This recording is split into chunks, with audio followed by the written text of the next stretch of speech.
इसका डिसीजन कब आया था? तब डिसीजन आया था 7 अक्टूबर को। तो ये बहुत इंपॉर्टेंट डेट है कि उनको फांसी का फैसला आया। फैसला कैसा था? फांसी का फैसला। अभी सजा नहीं हुई है, फैसला हुआ है सिर्फ, फांसी का फैसला। और यहाँ पर जो जज था जिसने फैसला दिया था उसका नाम था GC Hilton. GC Hilton, GC Hilton. तो थम्स अप करके बताइए लाहौर षड्यंत्र केस समझ गए?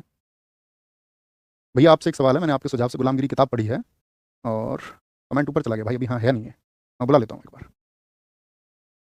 कहाँ है सब, इनको भेजिए।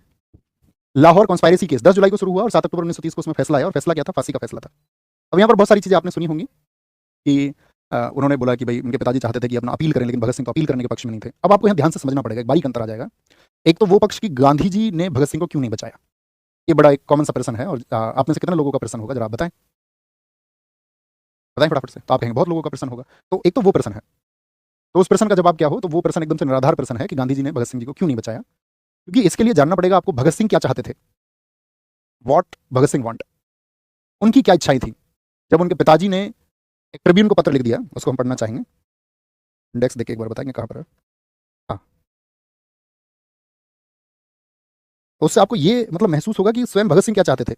और ऐसा नहीं है भगत सिंह मिले थे उनसे और उस समय के जितने भी ब्रिटिश अधिकारी थे उन सभी लोगों ने, ब्रिटिश अधिकारियों ने ये कह दिया था कि अभी पत्र हम आपको पढ़ के सुनाएंगे ना, अभी इंडेक्स हमको देखना पड़ेगा। तो उनके पिताजी ने उनके लिए माफीनामा लिख दिया, है ना।